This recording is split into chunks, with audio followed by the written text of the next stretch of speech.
प्रेम से बोलना धन निरंकार। ये प्रेम की जो भाषा है सिर्फ निरंकारी मिशन में बोला जाता है और ये प्रेम की भाषा हमने तो कहीं नहीं सुना। साथ संगत जी, ये जो प्रेम का भाषा है ये हमें जानना बहुत ज़रूरी है। इस संसार में हमें रहना है, प्रेम से रहना है, इसलिए ये प्रेम का जो भाषा है हमको जानना बहुत ज़रूरी है। अब हम बोलते हैं प्रेम से बोलना, सामने वाला बोलता है धन निरंकार। धन निरंकार का अर्थ क्या होता है? जैसे सलाम वालेकुम बोलते हैं, राम राम बोलते हैं, वाहिगुरु बोलते हैं, उसी तरह ये धन निरंकार बोलते हैं। और धन निरंकार का मतलब क्या होता है? इसका मतलब होता है कि धन्य हो प्रभु जो तूने ये जीवन दान मुझे बख्शी है। इसका मतलब ये होता है। ये जो शरीर है बहुत कीमती शरीर है, बहुत अनमोल है, इसका मोल नहीं लगाया जा सकता। आज दिन भर में 2800 श्वासें इस मुंह से हम लेते हैं। एक भी श्वास की कीमत इस प्रभु परमात्मा का हम कभी चुका नहीं सकते। इसीलिए ये शरीर अनमोल है। उसका एक भी कर्ज हम कभी चुका नहीं सकते। जिस तरह माँ का दूध का कर्ज नहीं चुका सकते, उसी तरह इस प्रभु का कर्ज कभी हम चुका नहीं सकते। इस शरीर बड़े भाग से मिला है। महात्माओं ने फरमाया है कि बड़े भाग मानुष तन पावा, सूर दुर्लभ सत ग्रंथ ही गावा, साधन धाम मोक्ष कर द्वारा, पाए न जो परलोक सवारा। साथ संगत जी, ये शरीर बड़े भाग से मिलता है और वली गुर पीर पैगंबर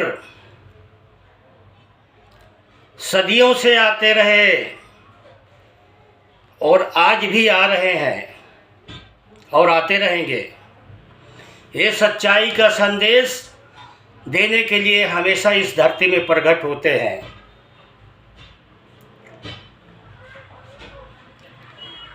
कोई भी धर्म में आ सकते हैं, कोई ज़रूरी नहीं है हिंदू धर्म में आएंगे या मुस्लिम धर्म में आएंगे, ऐसा कुछ भी नहीं है। कोई भी धर्म में आ सकते हैं पीर पैगंबर, और पहले भी ऐसे आए थे। जैसे मोहम्मद साहब आए, उन्होंने सच्चाई का संदेश दिया। ईसा मसीह जी आए, उन्होंने सच्चाई का संदेश दिया। प्रभु राम आए, वो भी सच्चाई का संदेश दिया। इस धरती में जितने भी संत महात्मा आए, सबने सच्चाई का संदेश दिया कि ये मानव तू मानुष बन जा। जब वो इस दुनिया में आते हैं, प्रकट होते हैं, तो उनकी बात को कोई सुनता नहीं है, और जब शरीर छोड़ देते हैं तो लोग उनके पीछे भागते हैं।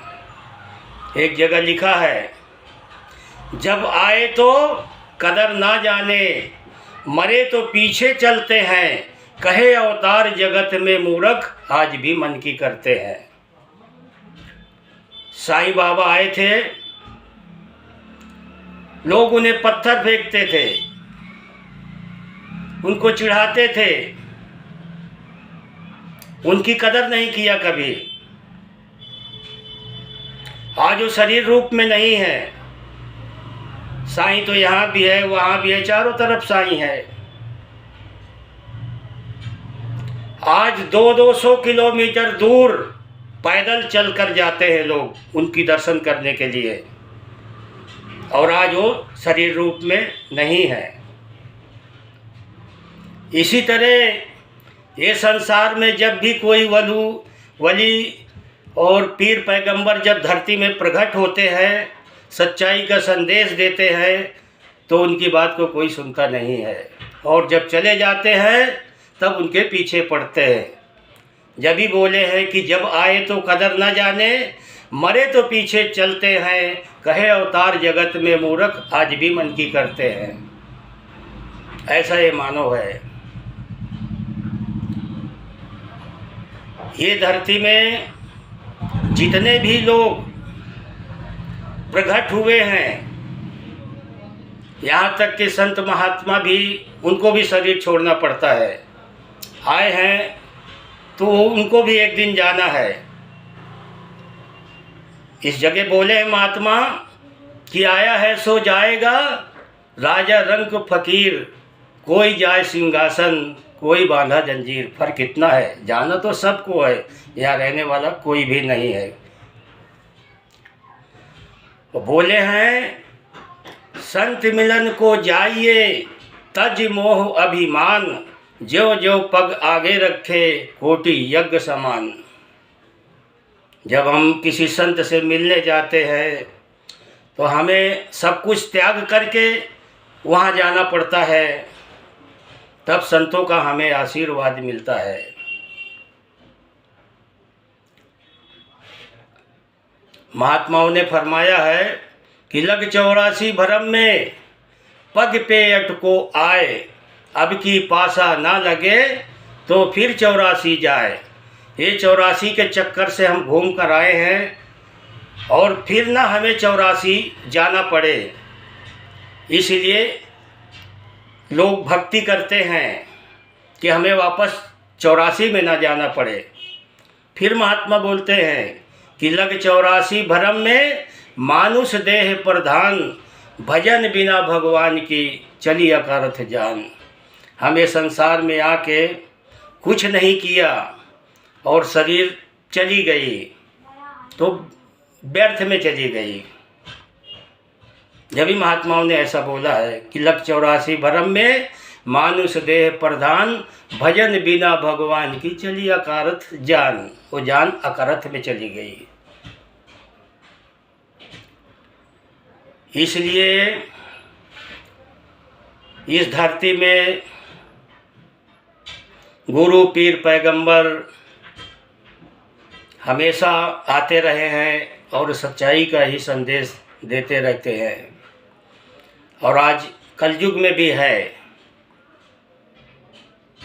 आज भी है। सिर्फ हमें समझने की ज़रूरत है।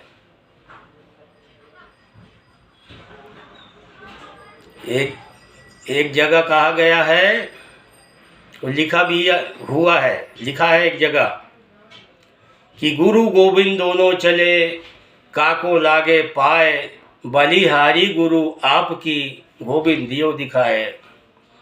हम इस गोविंद का जो दीदार किया है, ये गोविंद के जरिया से किया है, इसलिए गुरु का दर्जा बड़ा माना गया है। जब भी बोले हैं गुरु गोविंद दोनों चले, काको लागे पाए, बलिहारी गुरु आपकी, गोविंद दियो दिखाए। और लिखा है गुरु ब्रह्मा गुरु विष्णु गुरुदेव महेश्वरा, गुरु साक्षात पर ब्रह्म, तस्मै श्री गुरुदेव नमः। ध्यान मूलम गुरु मूर्ति, पूजा मूलम गुरु पदम, मंत्र मूलम गुरु वाक्यम, मोक्ष मूलम गुरु कृपा। अखंड मंगलाकार व्याप्त इन चराचरम, तत्पदम दर्शितम, तस्मै श्री गुरुदेव नमः। सब जगह गुरु का नाम आता है, क्योंकि सृष्टि का निर्माण गुरु से शुरू होता है। सबसे पहला हमारा गुरु हमारा माँ बाप होता है, दूसरा गुरु टीचर होता है, फिर काम सिखाने वाला गुरु होता है। ऐसे बहुत सारे गुरु हैं। मगर ये जो समय का सद्गुरु है, गुरु है, ये एक ही है जिसको कहते हैं समय का सद्गुरु। समय का सद्गुरु उसको बोलते हैं जैसे प्रभु राम आए, मोहम्मद साहब आए, ईसा मसीह आए, कबीर जी आए, रविदास जी आए, ये समय के सद्गुरु है। इसी तरह ये वली, गुरु, पीर, पैगंबर इस धरती में हमेशा आते रहेंगे। जब तक ये दुनिया कायम धायम है तब तक गुरु आते रहेंगे। आज कलयुग में भी गुरु है, निरंकारी मिशन में, जहाँ प्रेम की भाषा सिखाया जाता है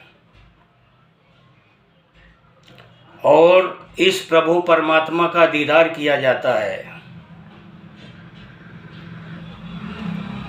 खुलेआम बताते हैं कि ये प्रभु परमात्मा है।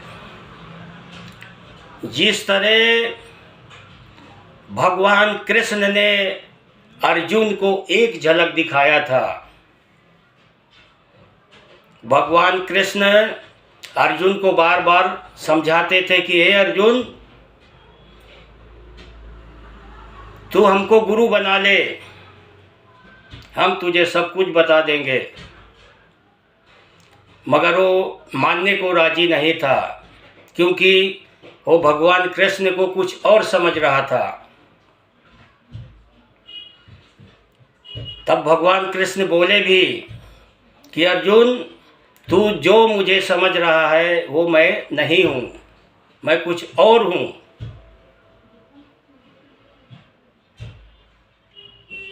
मैं तुझे मोक्ष दिलाना चाहता हूँ, तू ज्ञान ले ले। फिर भी नहीं माना। फिर भगवान कृष्ण ने एक झलक अपना विराट रूप दिखाया है। आप लोग देखे होंगे महाभारत में, एक झलक अपना विराट रूप दिखाया तो अर्जुन बेहोश हो गया, बेहोश होके गिर गया। और जब होश में आया तो बोला, हे प्रभु, सारी दुनिया में तो तुम ही तुम हो, मुझे क्षमा कर दो। तब उनके चरण में गिरा। ठीक इसी तरह इस निरंकारी मिशन में बताया जाता है कि दुनिया का मालिक ये है। जिस तरह भगवान कृष्ण ने अर्जुन को बताया है, ठीक उसी तरह ये निरंकारी मिशन में बताया जाता है। अभी ये महाराष्ट्र का प्रोग्राम हो रहा समागम औरंगाबाद जिला में 27, 28, 29, 30 4 दिन का प्रोग्राम है जनवरी में। जो भाई बहन जाना चाहते हैं तो समागम का आनंद ले सकते हैं, सच्चाई का ये जो संदेश समझ सकते हैं, इस प्रभु परमात्मा का दीदार भी कर सकते हैं।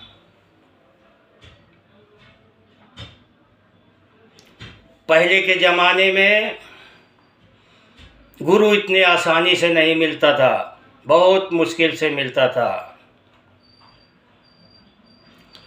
आज तो गुरु हमें बड़े आसानी से मिल रहा है, बिना मेहनत के मिल रहा है। पहले के ज़माने में चप्पल घिस जाती थी, गुरु नहीं मिल पाता था। तो हमें कोशिश करना पड़ेगा, अपने आप नहीं मिलने वाला कुछ भी ये संसार में। हमें कुछ करना पड़ेगा, कुछ पाने के लिए कुछ खोना पड़ता है। एक जगह अवतार वाणी में लिखा हुआ है कि अपने आप प्रेम नहीं उपजे प्रभु चाहे तो होता है, मन का दीपक गुरु जलावे तो प्रज्वलित होता है। पूरे सद्गुरु की कृपा बिन होता जग में पार नहीं, लाख करे कोई बिना पति के नारी का श्रृंगार नहीं। सत्य पुरुष को जो बतलाए वही सद्गुरु होता है, केवल ज्ञान ही देने वाला गुरु अधूरा होता है। क्या करना है ऐसे गुरु को जिससे मिटता भरम नहीं, कैसे ज्ञानी ध्यानी कैसा यदि ज्ञानी सा कर्म नहीं। पूरे सद्गुरु एक क्षण भीतर राम को संग मिलाता है, बार बार अवतार गुरु पर बलिहारी हो जाता है। हमें ऐसे गुरु की ज़रूरत है जो एक पल में इस प्रभु परमात्मा का दीदार करा दे। आजकल बहुत सारे संत महात्मा ऐसे भी हैं जो ज्ञान से भटकाने वाले भी हैं। एक माला दे देते हैं कि ले जाके इसको जपो, 1000 बार इसको जपो, तुम्हारा सब काम पूरा हो जाएगा। ऐसा पूरा होने वाला नहीं है। हमें समय का सद्गुरु की ज़रूरत है। जब हमारे जीवन में समय का सद्गुरु मिल जाएगा तो हमारा यो अंधकार मिट जाएगा, सारा भ्रम मिट जाएगा, अंधकार से उजाले में आ जाएंगे जब समय का सद्गुरु मिल जाएगा। फिर बोले हैं कि मानो मन की आंखें खोलो, व्यर्थ में समय न गवाओ तुम। 8 पहर रहे माया अंदर, मन को न भटकाओ तुम। भूल गए तुम जीवन दाता और जगत से प्यार किया। ब्याज की बातें छोड़ो भाई, मूल भी तुमने हार दिया।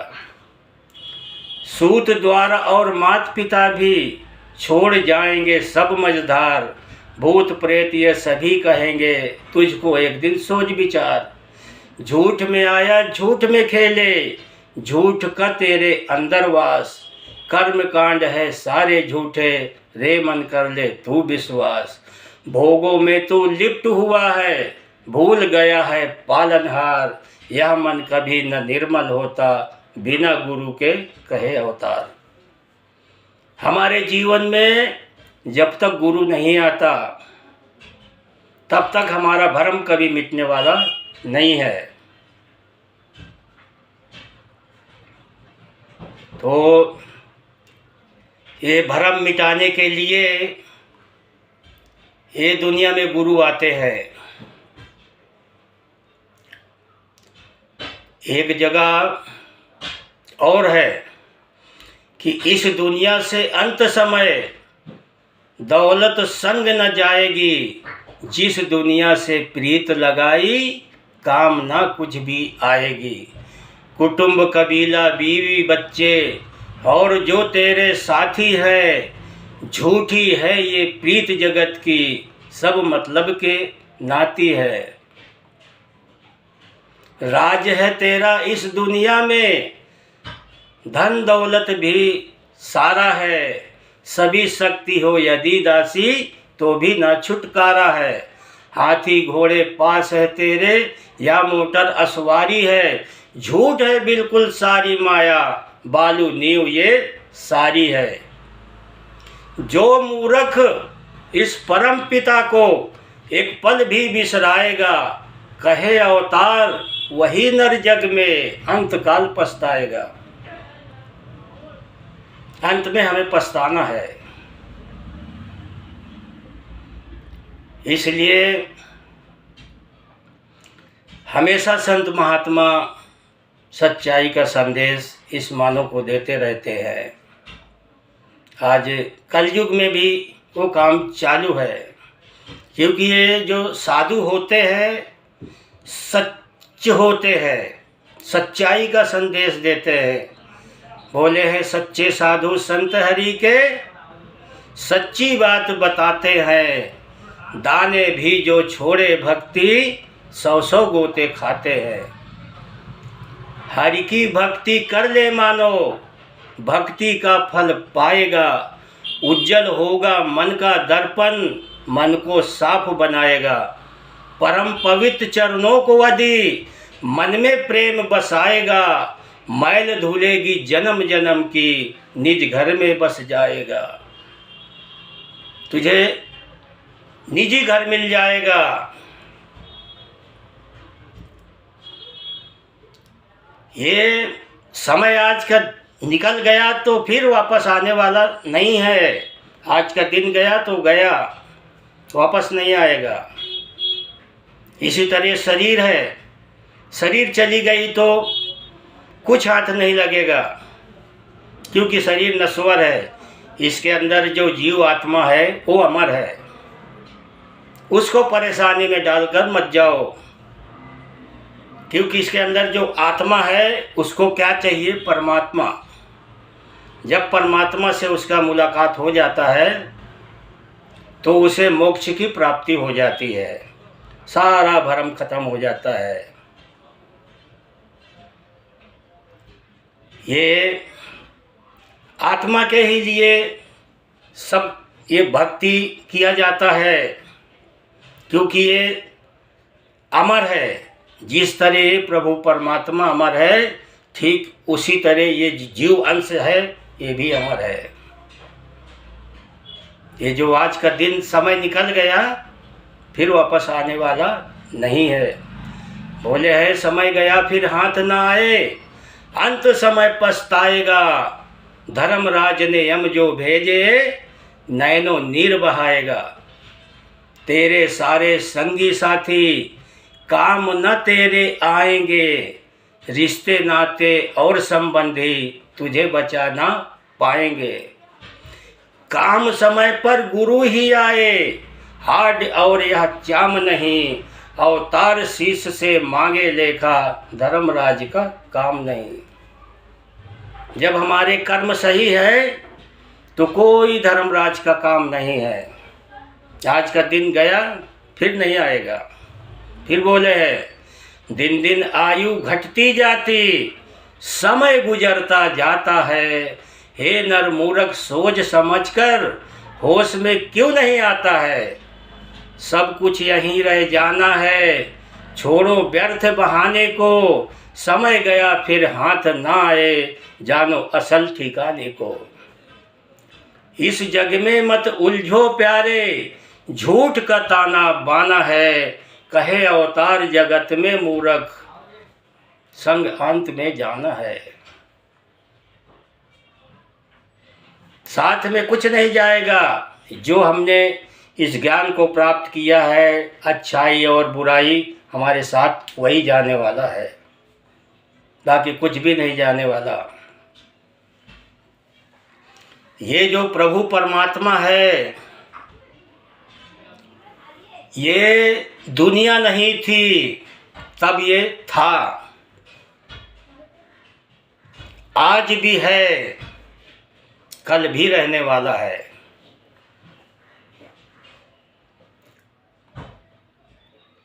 अभी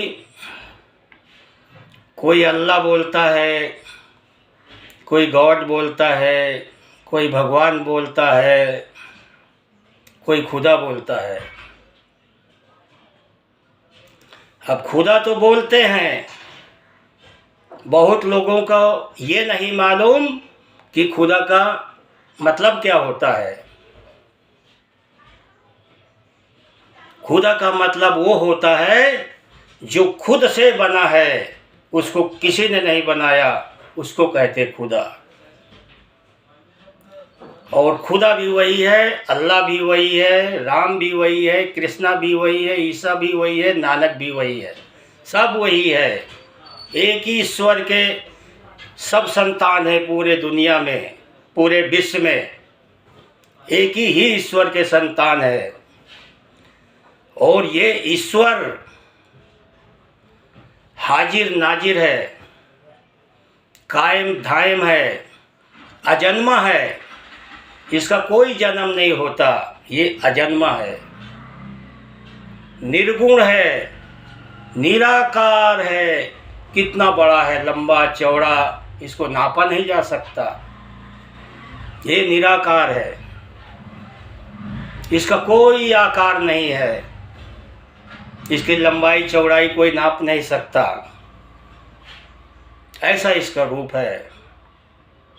हाजिर नाजिर है, कायम धायम है, निर्गुण है, निराकार है, अवेद है, अछेद है, नित्य है,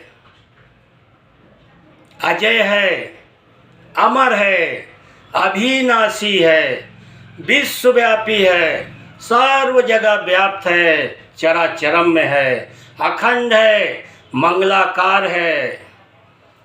इसे शस्त्र काट नहीं सकता, अग्नि जला नहीं सकती, पानी भिगो नहीं सकता, हवा उड़ा नहीं सकता। ऐसा इसका रूप है। महात्माओं ने फरमाया है कि बिन पग चले सुने बिन काना, बिन विधि करम करे विधि नाना। ये प्रभु परमात्मा बिना पाँव के चलता है, बिना आँख के देखता है, बिना कान के सुनता है। ऐसा इस प्रभु परमात्मा का रूप है। इसलिए इस सच्चाई को जान लो। आज पैगंबर आया हुआ है इस कलयुग में, और जो गुरु है निरंकारी बाबा के नाम से तो सब कोई जानता था। आज वो शरीर रूप में नहीं है, उनके जगह में माता सुदीक्षा जी हैं। आज गुरु के रूप में समय का सद्गुरु आज कलयुग में माता सुदीक्षा जी है। वही ज्ञान दे रहे हैं जो सब संतों ने दिया है ज्ञान, वही ज्ञान आज माता सुदीक्षा जी दे रही है।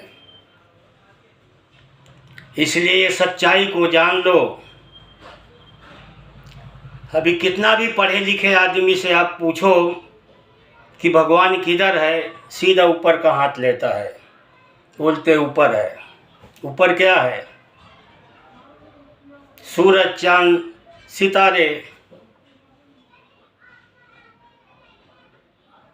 अरे ईश्वर नीचे से लेके ऊपर से लेके सब जगह है। जब भी मैं दास बोला है, सर्व जगह व्याप्त है, चराचरम में है, अखंड है, मंगलाकार है, उसका कोई खंड नहीं है, अखंड है वो। अभी किसी से पूछा जाए कि कितने लोक हैं, तो कोई बोलता है 7 लोक है, कोई बोलता है 8 लोक है। नीचे बोलते हैं धरती है, धरती के नीचे धरती है, उसके नीचे पानी है। ऐसा कितना बड़ा लोग बताते हैं। ऐसा कुछ भी नहीं है। इस धरती के नीचे सिर्फ पानी है, पानी के अलावा कुछ भी नहीं है। ये दुनिया में सिर्फ 3 लोक है, और एक लोक में ये प्रभु परमात्मा भी रहता है। दास वो बात नहीं बता सकता, क्योंकि वो बताने का सिर्फ गुरु का काम है, मेरा काम नहीं है। दुनिया में 3 लोक है, दृष्टिमान लोक, स्थूल लोक, स्वच्छम लोक। और तीनों लोक में 3-3 समाने हैं।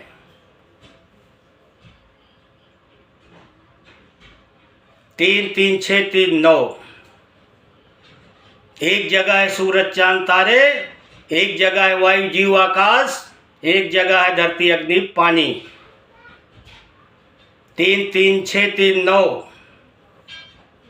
जब भी बोले हैं 3 लोक, 9 खंड में गुरु से बड़ा ना कोई, करता करे जो ना कर सके, गुरु चाहे सो होए।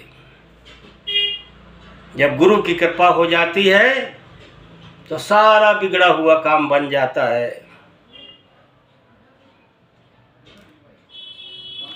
मैं आप लोगों को एक भांवरे की कहानी सुनाता हूँ। एक भांवरा था और भांवरा को सब लोग जानते हैं कि फूलों का रस चूसने वाला भांवरा होता है। तो भांवरा जा रहा था बगीचा रस चूसने के लिए, और वहाँ से जब निकला रास्ते में देखा बारिश का महीना था। रास्ते में देखा तो एक गोबडौरा था। वो अक्सर खेतों में ये जो गोबर होता है उसको गोली का गोली ढकेलते रहते, मियाँ बीवी गोली का गोली बनाते रहते खेत में। उसकी नज़र पड़ गई भांवरे की, तो भांवरा सोचा ये तो मेरे जैसा दिख रहा है, ये कौन हो सकता है। तब भांवरा वहाँ रुका, पूछा कि ये भाई तू कौन है। उसने बोला कि मैं गोबडौरा हूँ। भांवरा बोला तू ऐसा गंदा काम क्यों कर रहा है। बोला मैं क्या करूँ, मेरा यही कर्म है, यही मेरा भोजन है। भांवरा बोला कि अगर तू चाहे तो अच्छी जगह में चल सकता है मेरे साथ, मैं तुझे अच्छा अच्छा खाना देता हूँ। तो भांवरा तो कैसे भी तैयार हुआ, मगर वो जो मादी थी वो नहीं तैयार हुई। इसी तरह पहले राम के टाइम में भी जिसने ज्ञान को प्राप्त किया वो कर लिया, और जो रह गए वो रह गए। इसी तरह आज भी है। तो भांवरा के साथ वो गोबडौरा चल दिया और दोनों चल दिए। पहुंच गए जाके बगीचा में। एक ही डाली में, एक ही पेड़ में, अलग अलग डाली में दोनों बैठे और रस चूसने का काम शुरू कर दिया।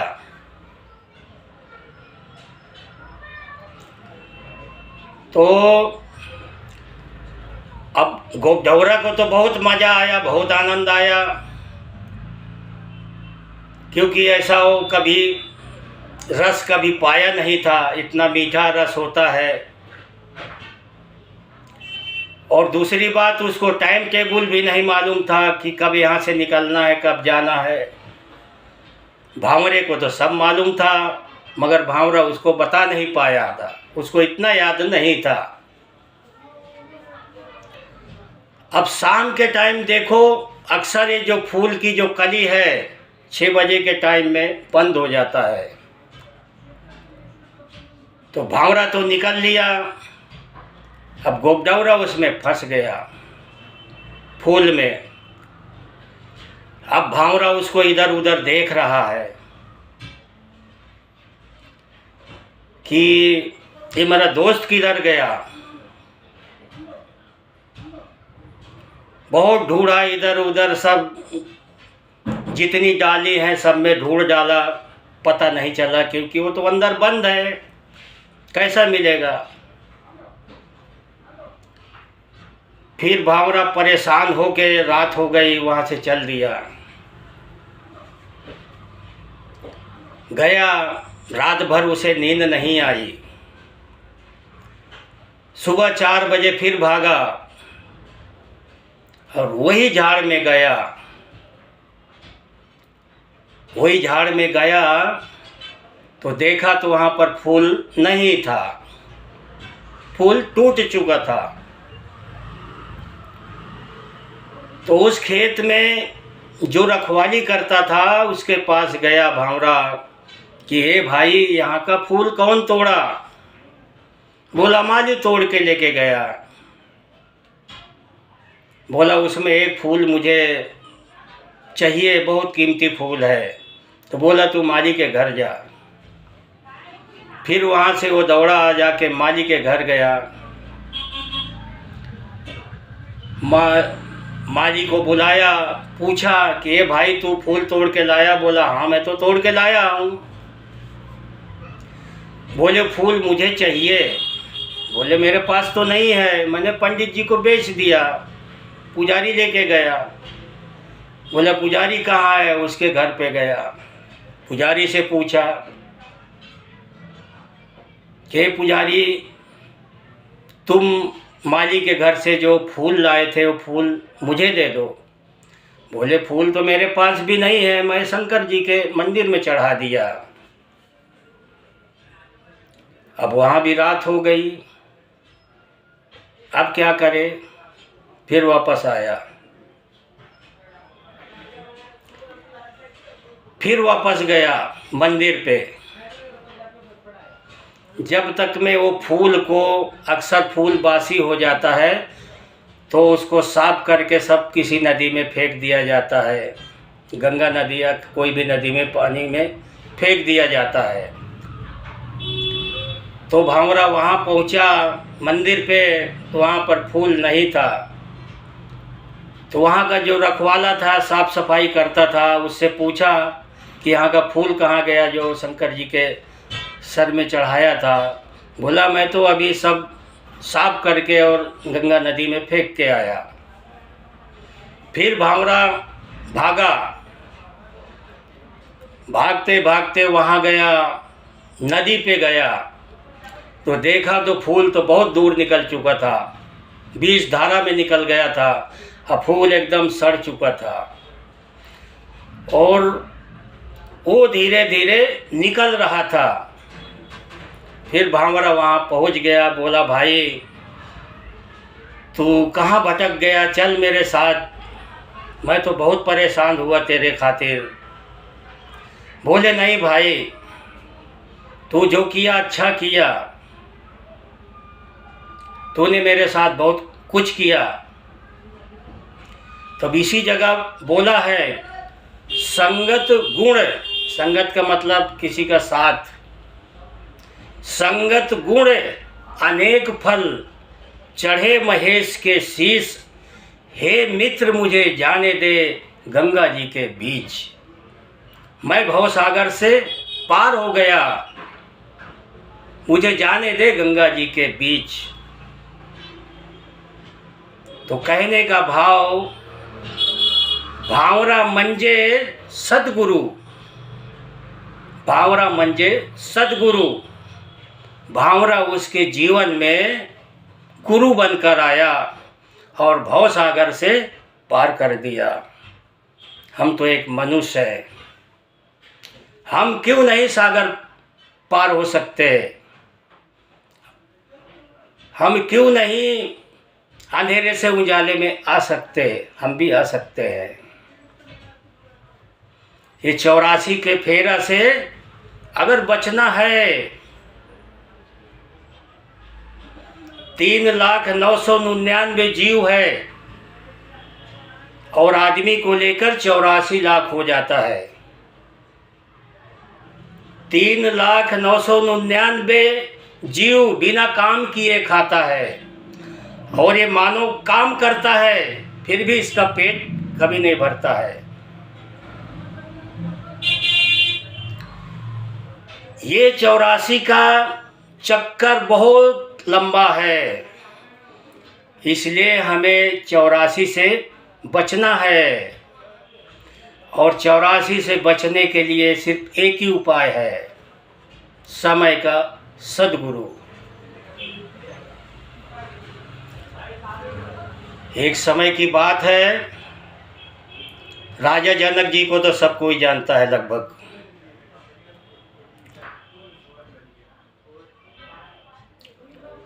उसके पहले दास रावण के बारे में एक दो कड़ी बोल रहा है। रावण को इस दुनिया में कोई चीज़ की कमी नहीं थी, धन दौलत ज्ञान सब कुछ था। उनके जीवन में एक ही चीज़ नहीं था, गुरु। इसलिए उनका अभिमान अहंकार क्रोध सब था। अगर उनके जीवन में गुरु आ जाता तो ये अंधकार अहंकार अभिमान क्रोध ये सब निकल जाता, मगर जीवन में उनको गुरु नहीं मिला और उन्होंने गुरु बनाया भी नहीं। तो दास राजा जनक जी के बारे में बोल रहा है। राजा जनक जी को भी गुरु नहीं था। राजा जनक जी गुरु पाने के लिए, दास ये शॉर्टकट में बता रहा है, बहुत लंबी कहानी, 1 घंटे की कहानी है। तो राजा जनक जी पूरे एरिया में ढूंढेरा कुटा दिया, ऐकट पैकट जितने गांव थे सब जगह संदेश दे दिया कि जो भी मुझे इस प्रभु परमात्मा का दीदार करा दे और ज्ञान प्राप्त करा दे वही मेरा समय का सद्गुरु होगा, और उसको राजपाट में सब कुछ दे दूंगा। अभी वो लालच में जितने बड़े बड़े ज्ञानी योद्धा सब आए और बारी बारी से ज्ञान दिया। सब लोगों ने ज्ञान दिया जितने लोग वहाँ पर आए, और उनका भरम नहीं मिटा। भरम क्यों नहीं मिटा? उसका कारण है क्योंकि उनको समय का गुरु नहीं मिला, असली गुरु नहीं मिला। असली गुरु कैसा? दास पहले ये बोला था कि अपने आप प्रेम नहीं उपजे, प्रभु चाहे तो होता है। मन का दीपक गुरु जलावे तो प्रज्वलित होता है। पूरे सदगुरु की कृपा बिन होता जग में पार नहीं। लाख करे कोई बिना पति के नारी का श्रृंगार नहीं। सत्य पुरुष को जो बतलाए वही सदगुरु होता है। केवल ज्ञान ही देने वाला गुरु अधूरा होता है। क्या करना है ऐसे गुरु को जिससे मिटता भरम नहीं। कैसे ज्ञानी ध्यानी कैसा यदि ज्ञानी सा कर्म नहीं। पूरे सदगुरु एक क्षण भीतर राम को संग मिलाता है। बार बार अवतार गुरु पर बलिहारी हो जाता है। ऐसे गुरु की ज़रूरत है, और ऐसा गुरु राजा जनक जी को नहीं मिला। उस वक्त भी था समय का गुरु, मगर राजा जनक जी ध्यान नहीं दिया। अचानक उस गांव का एक आदमी याद दिलाया राजा जनक जी को कि आपने अष्टावक्र जी को नहीं बुलाए। सब कोई तो आया, हमारे एकट पैकट के लोग, अष्टावक्र जी नहीं आए। तब उनको याद आया और ध्यान आया कि बात सही है। तुरंत वहाँ से आदमी भेजे अपने सिपाही को और अष्टावक्र जी के घर गए। वहाँ से बुला के लाए। जब वहाँ मैदान में जाके खड़े हुए जहाँ बहुत सारे लोग बैठे हुए थे एकट पैकट के, तो उनका मजाक उड़ाया। कितने लोग बोले कि 8 जगह से टूटे हैं, ये क्या ज्ञान देंगे, क्योंकि अष्टावक्र जी थे 8 जगह से टूटे हुए थे। तो बोले कि ये 8 जगह से टूटे हैं, ये क्या ज्ञान देंगे। तो अष्टावक्र जी जवाब दिया कि गन्ना कितने जगह से भी टेढ़ा हो उसकी मिठास कभी कम नहीं होती। सबकी बोलती बंद हो गई। वहाँ पर जितने लोग बैठे थे सबकी बोलती बंद हो गई। तब राजा जनक जी बुलाए, वहाँ गए, उनको ऊपर बैठाए। राजा जनक जी नीचे बैठे। इस ज्ञान को प्राप्त किया। उनका सारा भ्रम मिट गया, क्योंकि उन्हें असली गुरु मिल गया, समय का गुरु मिल गया, संपूर्ण गुरु मिल गया। इसलिए उनका सारा भ्रम मिट गया, अंधकार से उजाले में आ गए। दास 2 लाइन का सुनाता है इस राजा जनक जी का। जो एक पल में राम मिला दे, करे नया ना कानी ओ ब्रह्म ज्ञानी, ढूंढो ब्रह्म ज्ञानी, ओ ब्रह्म ज्ञानी, ढूंढो ब्रह्म ज्ञानी। ज्ञानी ढूंढा था राजा जनक ने, ओ ज्ञानी ढूंढा था